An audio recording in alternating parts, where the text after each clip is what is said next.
What do you really need to make music? $1,000 of equipment? Years of experience? Hours of time? Or just one of these? Hi, I'm Keenan Jr. from Digital Trends, and this is Tech Hop. We take the best producers from across the world and get them to talk about their process and make beats using nothing but apps. Today we got world-renowned Electronica producer Mark Pritchard at the Red Bull Studios in New York to talk about his new album, Under the Sun, his audio-visual installation with the Red Bull Music Academy, and he makes a few beats exclusively for Digital Trends. So sit back, open your ears, you just might learn something here today on Tech Hop. Thank you so much, Mark, for doing this. How's everything going right now? Good, good. Yeah, not too bad actually. Yeah, good. Happy to be in New York. Yeah, so tell the fans who might not know too much about you, just tell them a little bit about Mark Pritchard. Well, I'm originally from the UK, and I've been making various different styles of club music for the past. Around 1990, I managed to actually do it full time, nice. And I've lasted to now, which is pretty good going. Oh, I mean, yeah. I mean, now you have art installations and you work with big time artists. I mean, you're a big time artist yourself, and your new album Under the Sun came out today, right? Yeah, it's actually out today. Yeah, finally. And the sounds are very ambient, and you use some interesting instruments in recording the album. Like I heard about this one water instrument you use in the album. Like, could you explain that? Yeah, I used a water phone which I bought. It must be way before I went to Australia. Basically, it's a sound that you would recognise from soundtracks. So I kind of horror film soundtracks, and Dirty Harry, Lady Schifrin used to use it, one of my favourite composers. And it's a very eerie sound. Basically, the one I've got is like a metal dish this size. It has a rod coming up the centre, and you pour water inside it. And then it has rods all the way around of the different lengths. Basically, they're the things you bow with a violin bow, and then they have different notes. And you can play one, and then as you hold the thing, then the water bends the note. So as you move it, it kind of bends it, and it makes this eerie, droning kind of bending sort of sound, and like a marimba kind of, mallets, so you can play it with those, or you can just hit it underneath and scrape it and different things. And so yeah, I use that on quite a few tracks in the album. Very subtly in the background, it's kind of there, creating textural things to add.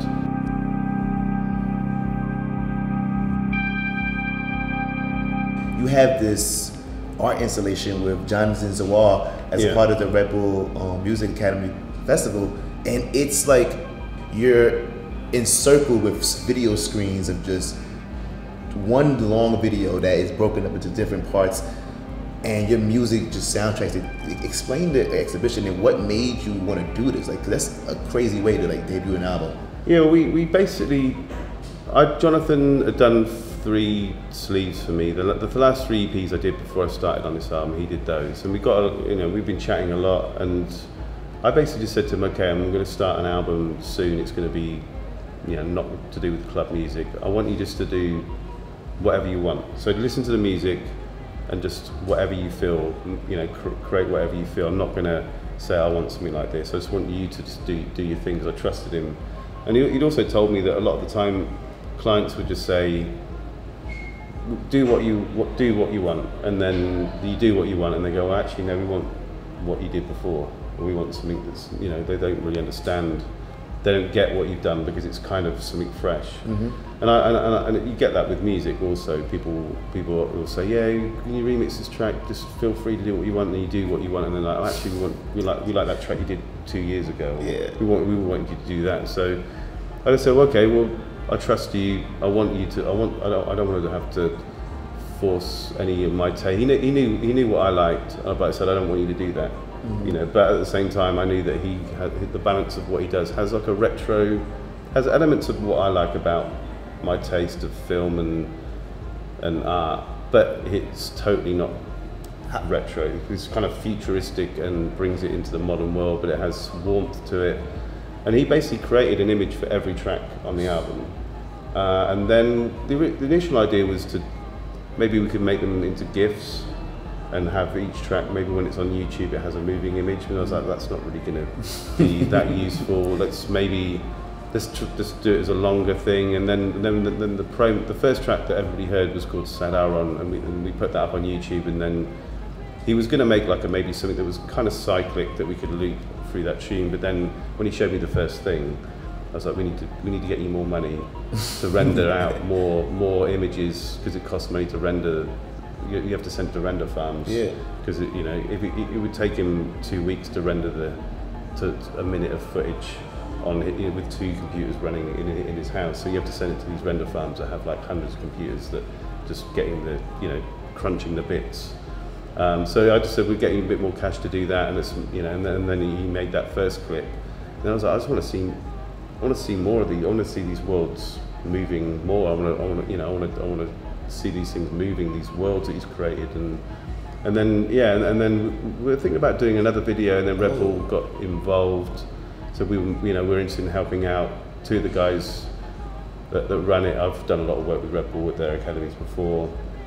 I sent them the album, and they really loved the album, and they were like, we want to help. How would you describe it? Like, how would you describe what it is? I suppose. From the experience of watching it. Yeah, I mean, what we wanted to do, and what I wanted to do with the album is we wanted to have something where you could just. We didn't want to kind of have like a strong narration to it, like this is this. We just wanted people to sit in the space and use their own imagination and let them take them wherever they wanted to go. So we just got done talking to Mark Pritchard about his great album, Under the Sun. And now on Digital Trends Tech Hop, we're going to see how he works with making beats with an app. And today's app is going to be Beatwave, an app on the App Store, which is pretty free right now, but there's also a pro version you can buy and get extra features. Let's see what Mark can do with it.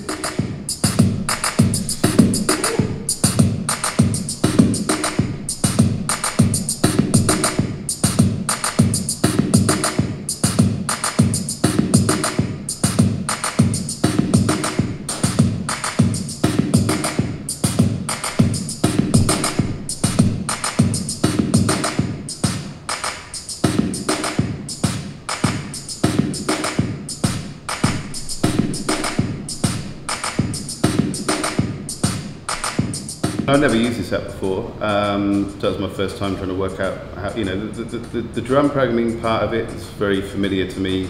I mean, you can see here, you've got the different instruments. You're always going to have like kick, snare, claps, hi-hats usually, and there'll be different types of drum kits, but you can see that it loops on this first sequence, which is like a 1 bar pattern, and then it's just a matter of clicking in. And I like writing in step time. This is kind of called step time writing. So I also like writing in this mode because you just start putting things in, and then you do something accidentally, and then that's cool, and you'll just put in a load of hi-hats, and you'll just take certain ones out. Then it starts having because it is like a grid. Things start to kind of make sense. You can see where the kicks are, you can see where the claps are. I want to move this to here, and that it makes sense to me writing this way. And it's often I write different types of beats when I do this. It's a good way of writing drums and bass lines and riffs. You just get things you'd never do if you were trying to play them in. It's a different interface. It definitely is. Now that's what I call some smooth grooves. I want to thank Mark Pritchard for sitting down with us and talking and working on those sick beats using nothing but an iPad app. Now you can go do the same, and I'm about to make my own beats. Until next time, I'm Keenan Jr., and this is Tech Hop.